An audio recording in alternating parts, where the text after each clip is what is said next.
आज की रेसिपी है खास उनके लिए जिनको अंडे खाना पसंद है। तो चलिए आज हम बनाएंगे एग पराठा। तो मैंने यहाँ पे एक बाउल में ना एक मीडियम साइज़ का प्याज जो है बारीक काट करके ले लिया था। अब हम यहाँ पे मैं 2 अंडे ले रही हूँ।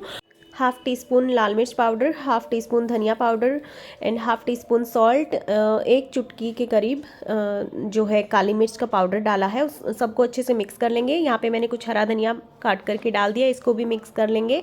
अब जो अंडे हमने लिए थे उनको फोड़ करके अच्छे से डाल देंगे। अब एक रोटी है, रोटी को आटा लेंगे, उसको बेल लेंगे अच्छे से और गैस पे हमने तवे को गर्म कर लिया, उस पर थोड़ा सा तेल डाल दिया था और ये देखिए हमने रोटी पे जो है अंडे का जो घोल है वो डाल दिया और इसको इस तरह से कुछ हमें फोल्ड कर लेना है। चारों तरफ से हमें इसे सील कर देना है और हमारा जो है ऑयल गर्म हो चुका है। अब हम इसे तवे पे डाल देंगे और इसको ना पलटते हुए चारों तरफ से हमें बार बार पलट करके इसे ऐसे गोल्डन ब्राउन होने तक सेक लेना है। अब इसे कट कर लेंगे और सर्व करेंगे।